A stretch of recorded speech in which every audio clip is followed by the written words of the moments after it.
Thank you very much for that introduction and warm welcome, and thank you for coming this evening. It's a delight for me to be back in Oxford.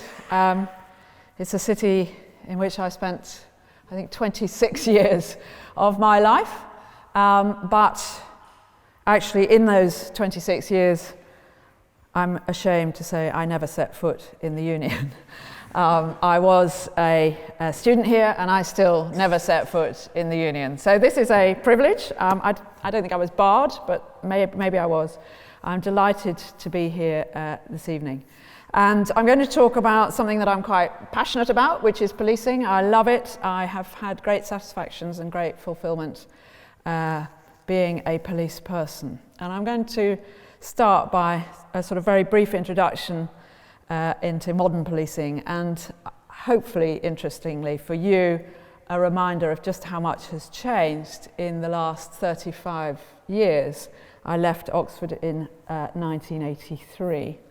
And then I'm going to focus on a highly sort of contested area, the police use of data in the digital age.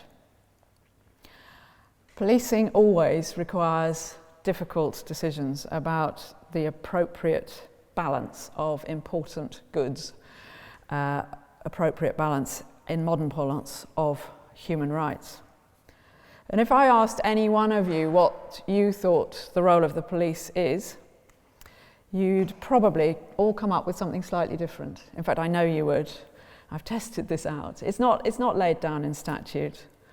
But we could coalesce, I imagine, around keeping the peace, upholding the law, protecting life and property, preventing crime, investigating crimes if they happen, ensuring victims receive proper support.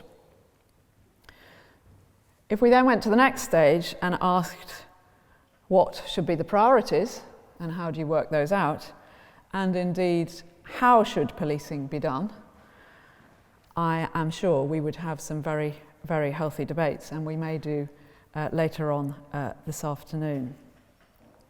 My police service, the Met, was founded in 1829 by Sir Robert Peel, and Peel laid down some important and in fact enduring in many respects principles, in many respects fit for the data age, and something that we go back to quite often. So it was Peel who did talk about the need to use minimum force. It was Peel who talked about prevention being more important, the first and most important thing that a police person should do, to prevent crime. It was Peel who talked about policing by consent. Peel who famously said, the police are the public and the public are the police. Peel who made the point that the public have to take responsibility for their own safety and security, and that they have duties to get involved and prevent crime themselves. I could go on. These are ancient but quite enduring principles. And here I am as the Commissioner of the current Met, very privileged role. We are the largest, by quite a long way, police service in the UK. We have about 40,000 people. We are, first and last, a neighbourhood service, and we try to involve the public a great deal in our work. We police the great city of London, which, as you know, is growing, heading towards 10 million in time not too far away at all. It's probably the most diverse city on the planet. It has its challenges, but it also goes on changing and thriving and being the financial hub for the UK and, of course, our capital city. And so that makes the responsibilities of the Met just slightly different from some other forces. We have the responsibilities of all the events. Many of you will have been to London or come from London, so it has more major events going on in it than any other city in the world. It also has almost certainly more protest going on than any other city in the world, a subject we may come back to. Certainly more single protest events, I think, of a very diverse sort. We have the responsibility for leading counter-terrorist policing nationally, and we also have the responsibility for protecting quite an unusual role actually for a police service around the world, but we protect senior government ministers, the head of state, Her Majesty the Queen, all the royal family, and visiting heads of state. We don't think we're perfect, we absolutely aren't, but we are known in many respects as a world leader in policing. We have a brand which is very well known around the world and frequently opens doors for UK PLC, for the government, when Scotland Yard says it's here to assist in some way or other. Indeed, I have a number of officers who are posted around the world specifically to deal with counter-terrorism and to help keep UK interests and people safe, working with our partners. We are visited by about 400 different police services every year, and some of our techniques, some of the ways we go about things, both historic and new, from community policing through to our use of automatic number plate recognition, from public order through to counter-terrorism, we are seen as a service that people want to learn from. And we regard ourselves as a service that is very permeable to ideas from around the world as well. The priorities at the moment will not surprise you. We have a very high priority, which I set out as soon as I became Commissioner, to tackle violence in all its manifestations, and in particular as it affects young people.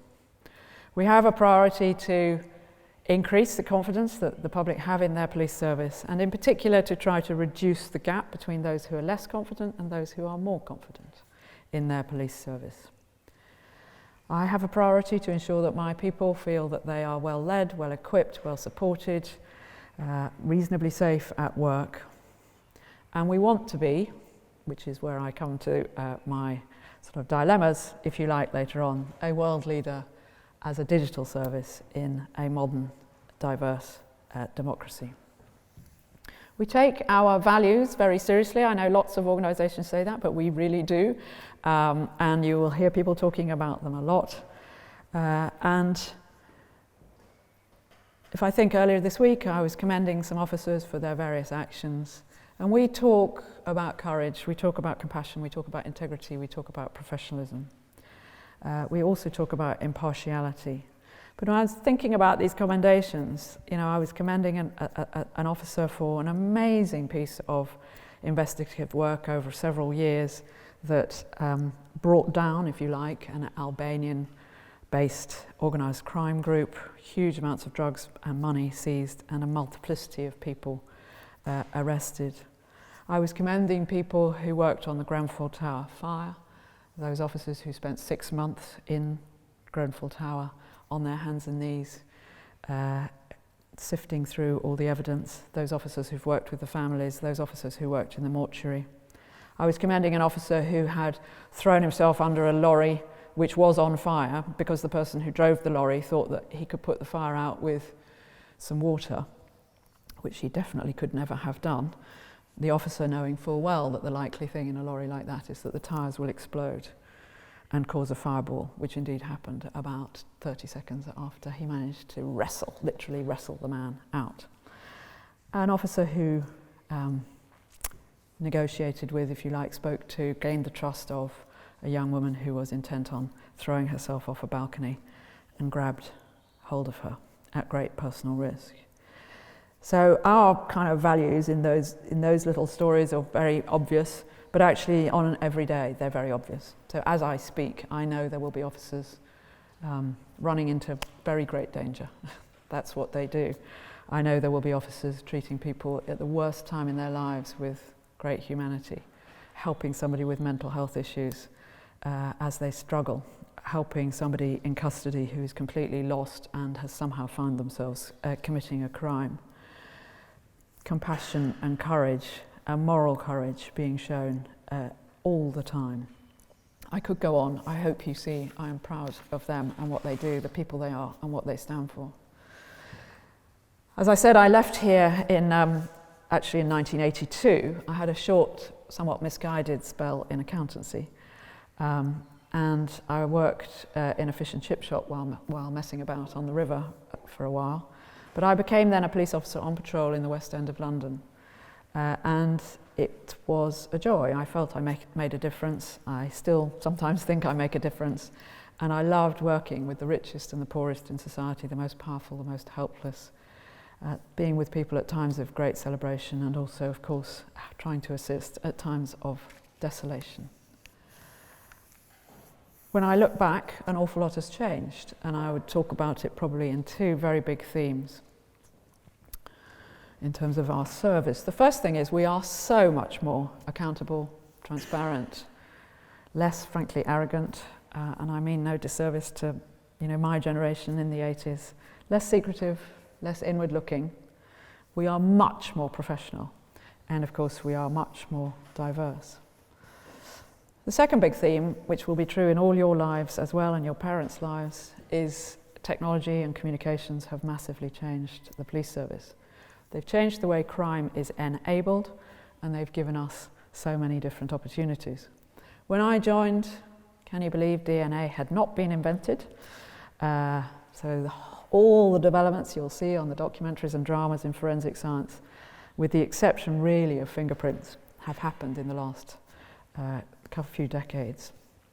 We had typewriters, we had index cards of intelligence, so they were physical bits of paper that you had in a box, and you'd write your latest bit of intelligence on the name, Cressida Dick, what we know about her, and then you could go through the box to see what was latest known about the local criminals. We didn't have computers, obviously. We had very rudimentary radios. And you'll now, most of you, be very well aware of the kind of technology that we work with and the investigative opportunities that gives us, the extraordinary capabilities that are now available to police services and, of course, to others. But as so much has changed, in some ways, some things haven't, I would say. If I sit next to my call handlers, I hear them dealing with the same sort of pickles that people get themselves into, the same things that people are doing to each other, the same types of crimes that are being committed. And actually the nature of policing, I think, has some real kind of, I'm afraid, truisms that remain. Most people want other people to be policed rather more than them. Thank you very much. If you think of the police officer and the fire officer and the ambulance officer, you might think ambulance people angels. You might think fire person heroes. And we are angels sometimes and we are heroes sometimes, but we're also sometimes not very popular, particularly with people who are on the receiving end of policing and the use of force, for example. Police officers, another truism, police officers have an enormous amount of discretion, and that discretion very deliberately sits with the constable, so they can make their own decisions on the street, not the senior officer on most occasions. The police service is the service of last resort, and increasingly, sadly, we are filling the gaps left occasionally by other services, but we are the service of last resort. Police can use force legitimately in a way that nobody else can, including, of course, lethal force on occasions. They make split-second decisions in collapsing time frames, often with far too little information. They have to do something, and if that something is thought to be wrong by another party, it can end up being examined in a courtroom or a living room or a multiplicity of the same, in minute detail, sometimes for years and years to come. And one of the changes, of course, that I have seen is that the scrutiny on the officer has increased massively. So all my officers have body-worn video, and most of them are being videoed when they are out on the street if they are in an interaction with a member of the public that is sort of contested in some way. I think they are arguably the most scrutinised professionals going about their job in the world. And because, as I say, they deal in high risk, they use force, today's hero can easily become tomorrow's villain. In many situations, the police can't win. We are the referee. You think of warring neighbours, disputes that go on for years, police officer in the middle trying to do their best, find out what's gone on, try to help these people come to some sort of resolution. You think every day, almost on the streets of London, we will have one set of protesters and another set of protesters who come at something from a diametrically opposite set of opinions. We try to be utterly impartial and ensure that they are all policed fairly and equally, if you like, but usually or often some will feel that the others have had a better spot to protest at, or some difference of service, because they won't necessarily understand the context. One quite well-known academic in policing once said, "The police are the anvil on which society's problems are hammered out." Think of a child abuse situation, asking a police officer to walk in there and keep happy, if you like, not the right word, but reasonably content with the service.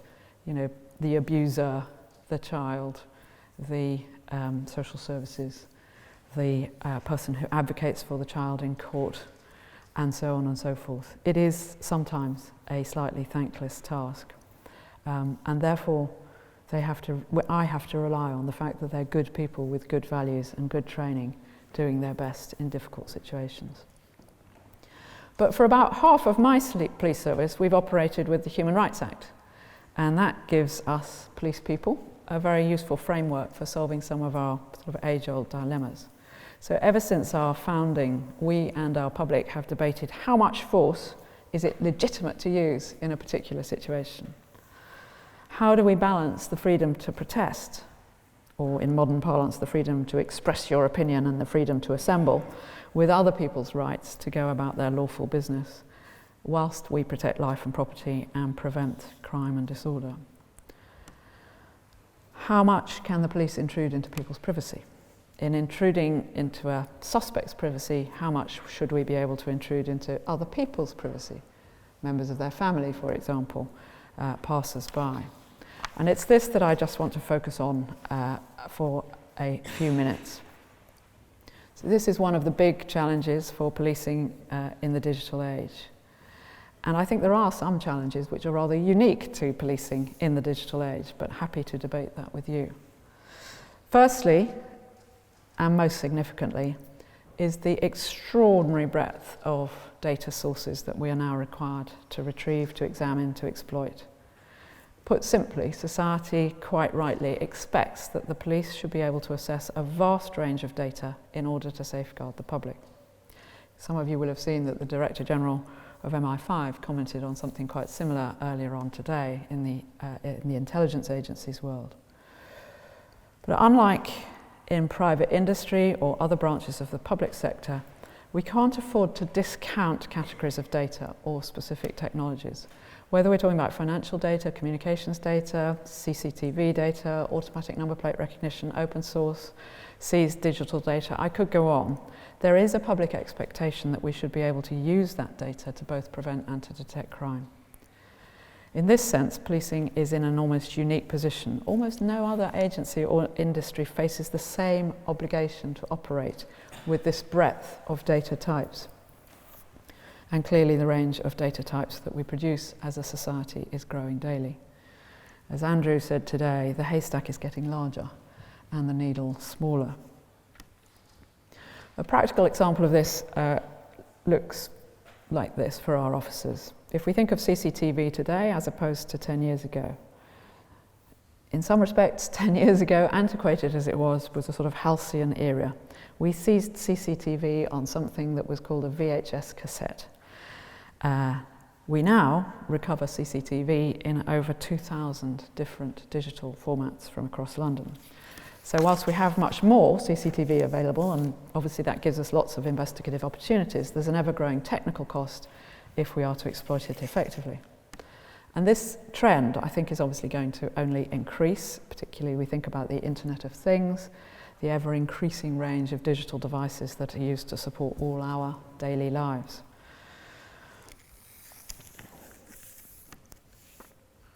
So you get investigative opportunity, but you also get investigative complexity. Linked to the breadth of data types we now work with is the tangential problem of data volume, where once we might have seized a mobile phone and expected to recover a handful of text messages, we now are in the position where digital seizures are measured in terabytes. And whilst this isn't typical, we can now face the challenge of assessing over 70 terabytes of seized data within a single investigation.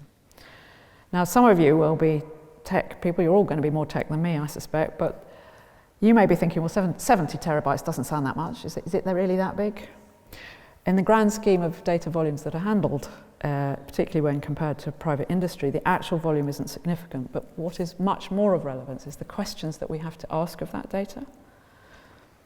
For example, one question we must ask of our data is, does it include any material that undermines the case for the prosecution? And you will all have been reading recently about disclosure and the challenges of that. In the future, I have no doubt that AI and machine learning will significantly aid our capacity to deal with these questions. But I'm equally sure, just as I'm sure that 20 and 30 years into the digital age, policing will still be primarily a human activity informed by information.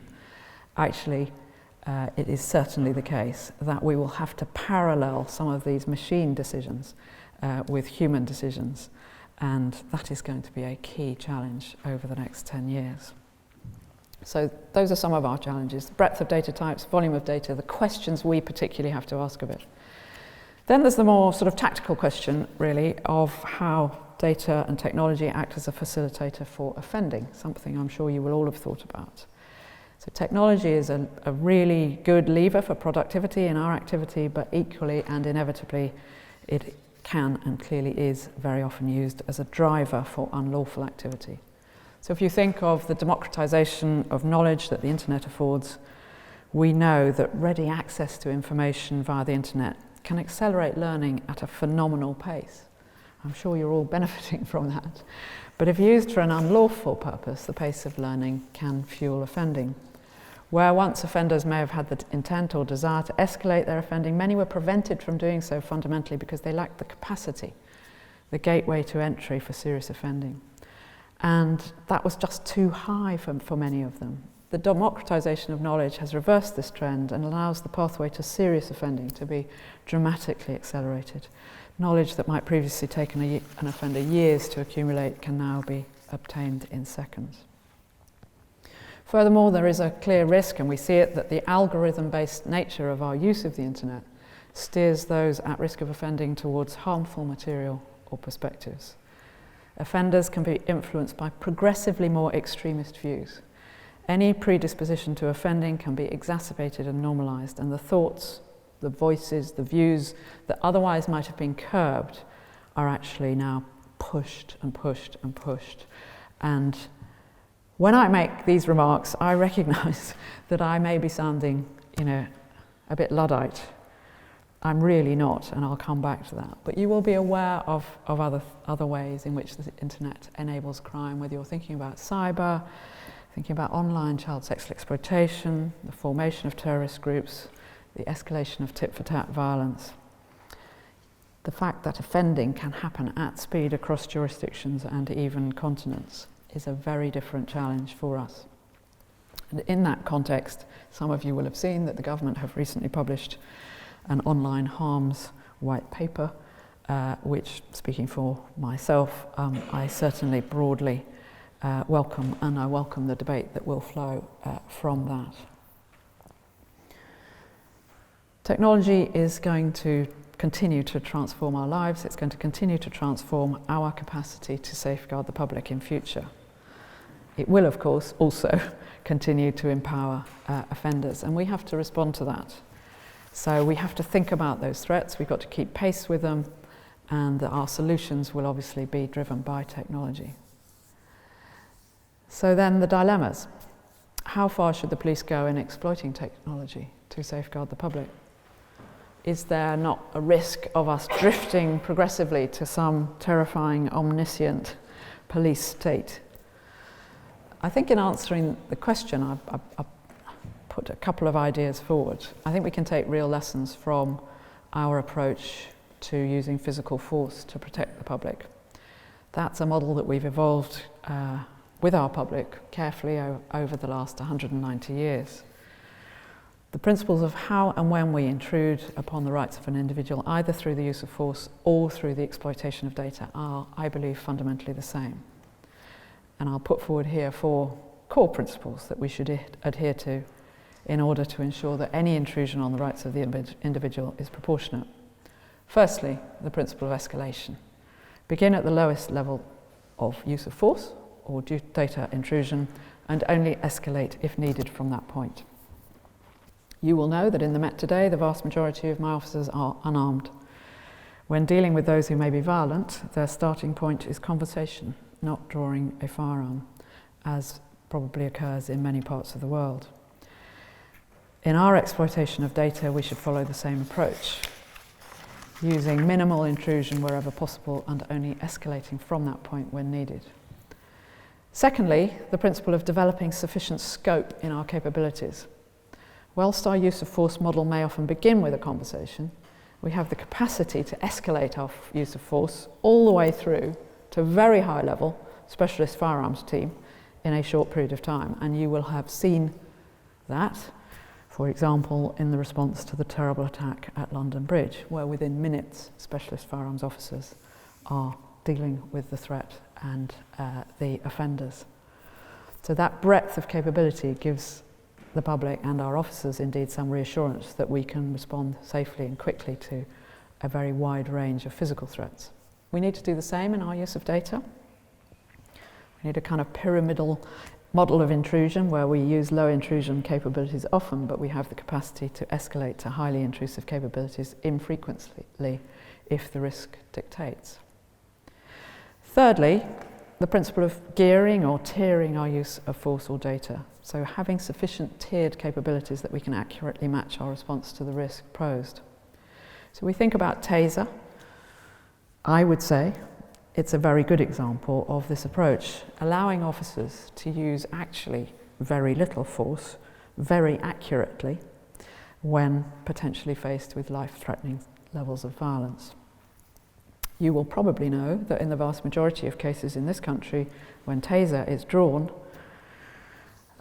supposing I point it at my Taser, I'm not Taser trained by the way, but I point my Taser at Charles there, in 83% of cases he will stop offering the violence that he was previously going to offer. So it is actually, generally speaking, very low force, highly accurate, it's not going to hit anybody else, and can deal with the situation fast and well. We need to think about that sort of approach in our exploitation of data, sufficiently geared and tiered so we minimise intrusion to the suspect and indeed to the people alongside, the wider public. And the final principle is one of agility. We need to be able to rapidly escalate and de-escalate both our use of force and our use of data in line with the changing level of threat. So we have to be proportionate, and we need to minimise the lag time between a shifting risk and our level of intrusion. In a rapidly changing operation environment, that's always challenging, but it has to be a core component of our model. If we're too slow to escalate our response, we won't safeguard the public. And of course, if we are too fast, we risk inappropriately impacting on the rights of the suspect and the wider public. So to conclude, I think there are some real lessons to be learnt from how our use of force model has evolved in the Met over the previous 190 years. It's based on our values and it's based, of course, on the law and how that has evolved, but it is most importantly evolving all the time by a continuous engagement with our public and our communities. And I think that offers a template for how we can use data and technology proportionately in the future. But in order to ensure that we continue to police effectively with the consent and the confidence of our people, there are some fiendish technological, but more pertinently ethical and legal challenges ahead, I think, and questions. We need considerable effort and focus on thinking these through, and that effort and focus, yes, needs to come partly from police and partly from tech companies, but my goodness, it needs to come from well beyond policing. Without that focus and effort, we risk either failing our public by not taking proper advantages of the opportunities that data gives us and technology gives us, and falling behind the criminal, whether that is the petty criminal, the person in their bedroom, the cyber hacker, or the organised criminal, the the hostile state. If we don't get on and focus on these ethical and legal issues, we risk not having a truly, truly effective in the data age police service. Or equally, the other risk is that unwittingly and with really good intent, we, the police service, end up intruding on people's privacy in a way that proves in the long run to be entirely unacceptable to the public, thereby damaging our reputation and people's confidence in us. So, President, I will finish there. Thank you very much indeed.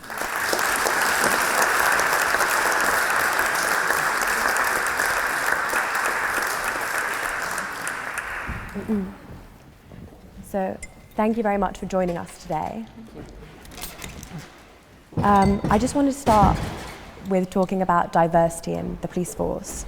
You've described yourself as being a little bit different, and obviously you're the first commissioner to be an openly gay woman. Why do you think it's important to increase the level of diversity, specifically within the police force? Well, I've always thought that, and I think now the evidence in all organisations suggests that that must be right, that more diverse teams, whether you're talking about age, gender, whatever, are generally more capable and more agile and certainly able to deal with a wider range of problems. Secondly, I want to get the best of the best in London or beyond coming into the police service, and therefore I think that's probably quite likely to be more women than I've currently got, and a more diverse service than I currently have, although I'm very proud of how far we've come. And then finally, there is the point that I think people need to think and believe that their service that they pay for, which is a community-based service founded on the principles of working with the consent broadly of the public, is a service that reflects the public. And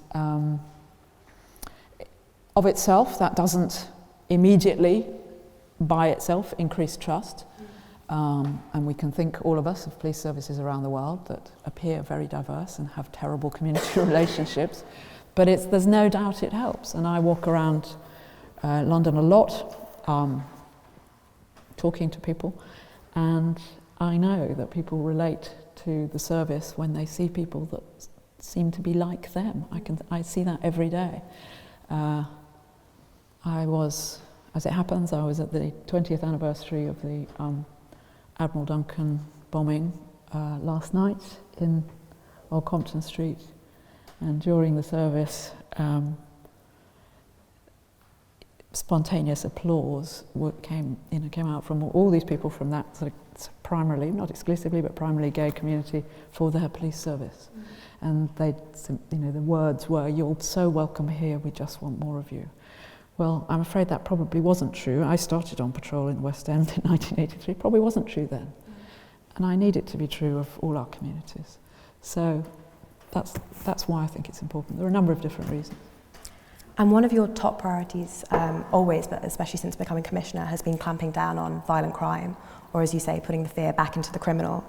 And as part of this tough on crime policy, the Home Secretary has recently made it much easier to carry out stop and search under Section 60. Under this new policy, black men are almost 8 times as likely than white people to be stopped. Do you think there's a racial dimension to this policy? And if so, what do you think can be done to relieve tensions?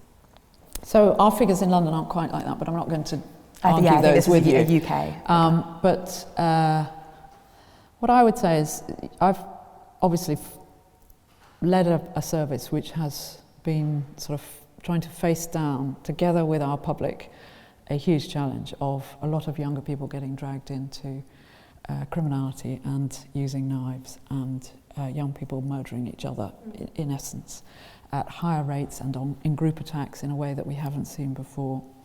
And the reasons behind that are complex and multifaceted. But one thing I'm absolutely convinced of is that part of the response to that, and only a part, is significant and stepped up enforcement operations, so that we target those people we know regularly carry knives, those people we know to be violent, and that try to find the youngsters who are getting dragged into that and get them diverted away.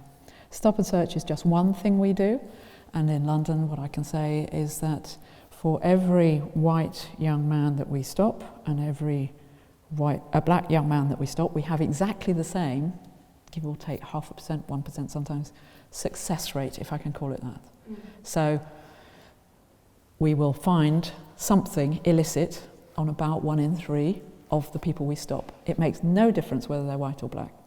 And I know that my officers do not apply, sort of profiling would be the phrase people use, and think, I just know they don't. And they have body-worn video, which, by the way, has resulted in a 40% reduction in complaints. And we are not getting a lot of pushback from our communities about us being there and doing stop and search. We're really not. Now, of course, this is a highly controversial issue. It goes back in policing, as long as I've been in policing, long before the laws around stop and search were invented even. But I think my guys are doing it very professionally. They're doing it on the basis of intelligence. They're very courteous. We're trying to help young people understand their rights better and know why we're there and what we're doing. And we are scrutinised by the local public in all sorts of ways. And actually, it is having a big impact because I can see the reductions that are now beginning to happen. It's not the only thing that we've been doing, but it is an important thing that we've been doing. But for every extra effort in enforcement, I've said to the teams, we have to, communicate, engage, explain, deal rapidly with any, misunderstandings or complaints. We have to be out there with the public in the areas that are most at risk. And sadly, in London, I can only speak for London, but it's not true in many of the other cities in the UK, the disproportionality of victimisation of young black men is absolutely terrifying and a disgrace in my view. It's a stain on our city that the disproportionality or likelihood of getting stabbed as a young black man is so much higher than a young white man. So those are the areas that we are policing more strongly, the high risk areas. So you think it's legitimate as long as it's sort of intelligence-led? I absolutely believe it's legitimate, but I think we have to keep on talking, we have to be sensitive, and we have to recognise that, for historic and all sorts of reasons, the surveys will show that some people have more confidence in their police than others, and trust can be lower in the higher crime areas. So that's why we have to be working harder and harder at the engagement. And you've talked a lot about violence involved in the drug supply chain at every level. And often the use of, especially Class A drugs recreationally, have been associated with sort of the middle classes and with students. What would you say to those groups of people about the violence that will cause sort of domestically but also abroad? So I've been quoted and misquoted on this a number of times. We do have an issue at the moment in this country with demand for drugs, and Class A drugs in particular is what I would be focusing on here, so on particularly cocaine and crack cocaine, but some others as well. We have an increased demand, and we have gangs fighting over that demand, and we have young people being dragged in to that supply, being exploited, as you will have heard about county lines, young people being targeted, groomed, bullied, taken and used to transport drugs, to sell drugs in other parts of the country. That's a major issue. And at every stage of the supply chain, right to the moment where the so-called recreational user takes hold of it, there's quite a lot of crime and quite a lot of misery and quite a lot of exploitation. So I simply think that all sort of able-bodied people who are, as it were, sound mind and don't think they have an addiction, ought to just stop and think about that. Number one, it's illegal. Number two, there's a load of misery. But I don't want people to think that, the middle classes or the students or whatever are the main part of the problem or the whole problem or anything like that. It's a big problem across society. Unfortunately, we do have people who just do this recreationally, and I think they shouldn't. Moving on to talking about your counter-terrorism, and you've had several oversight roles there. You talked about the use of force model. Yeah. After events such as the London Bridge attacks with the death of PC Keith Palmer in April 2017, Do you think that there needs to be a change in governing policy that's slightly more similar to European countries and their police services, where police are more regularly armed when they're on duty? And do you think that needs to be extended, and that would make your police force safer in London? So on balance, no, I don't. I mean, I can understand why some people ask for it, but the model that we have gone for is, you will see it in certain very obvious high-risk places, high-security places. You'll see armed officers.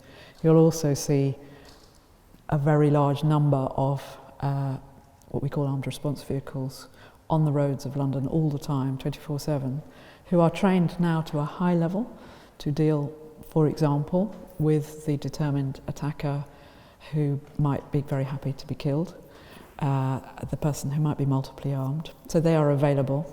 They are also available to support, and I have specialist firearms teams out on the ground working against gangs all the time. So if there's if the person is known to be armed, likely to be armed, then it will be an armed officer that deals with them. But it's a very small proportion of the force overall. The others can call on them. I feel, and have consistently felt, I of course will be open to argument on this in the future if events change things, but I genuinely feel that the model we have now overall works well. So we do have very capable, very professional, available people to deal with the highest threat. But the police officer talking to the member of the public, the police officer reporting a crime, the police officer arresting the shoplifter, whatever it might be, is not armed. And the majority of them at the moment actually don't even have taser, although I have been increasing taser quite considerably in the last couple of years. And I think that creates a different relationship. And I think different people have different views, including within the service. But my view is that our community relationships would suffer hugely. We don't have massive availability of firearms in this country. I say to my teams, improve community relationships, suppress firearms, take firearms off the street all the time. That's what they're trying to do. And you can see in some other countries the awful kind of arms race that goes on if you're not careful. And actually overall, my officers are very, very, very much safer than officers in most countries in the world who are armed. And just to finish, before we move on to the audience, by talking about something the Met has been dealing with recently, the group Extinction Rebellion have obviously been occupying prominent sites in London, such as Marble Arch. What is your view of these protests, and do you think they're going about it the right way to achieve their aims? So, I talked a bit about impartiality and I talked about protest. So for us, the worth or otherwise of the cause is not a consideration. It is neither here nor there. So I think when we look at protest activity,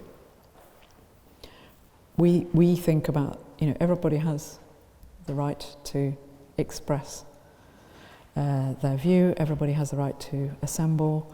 The law is pretty clear that in a liberal democracy, you should expect some disruption, absolutely, in order for people to be able to express their view. But whether it is, forgive me for a second, but London has so many protests on any one day, whether it is somebody protesting about what is going on in India, Venezuela, whether they're a far-right protester or a climate protester, they should act within the law. And the law enables freedom of expression, some reasonable sort of disruption, and of course freedom of assembly. But when people break the law, they should expect, and will expect, I think, to be brought to justice. And that's what we will do. We've arrested 1,100 people in the Extinction Rebellion, and I think there's a difference between protest and assembly and reasonable disruption and actually setting out to cause and causing very significant disruption to large numbers of people. Financial cost huge, cost to policing pretty big, many millions, opportunity cost, people not being able to do the things they want to do, other people not able to go about their basic normal lives. That is unlawful in the way it's been done by some of those individuals, and we will work with the Crown Prosecution Service, and where appropriate we'll bring them to justice. Is it frustrating at all, because you said there's been over 1,100 arrests? Obviously that's what they're aiming for, they're aiming to get arrested. So is it frustrating having to do that when you know that's going to play into sort of the public narrative and the attention they get? Well, that's our job, really. We, I suppose in many another country, and I'm sure, around the armchairs of the UK, there were lots of people saying, why don't you send the horses in, and why don't you use CS, and why don't you bash them over the head? Well, that's not the way we work here. And, they weren't violent in the main, and they weren't actively disorderly in the main. I'm not going to talk about individual cases. But they were unlawful. So that level of disruption cannot be, in my view, tolerated, and shouldn't have been. But we must work within the law in responding to it, and that involves arresting and taking away. Thank you so much for joining us today. Can everyone give a round of applause for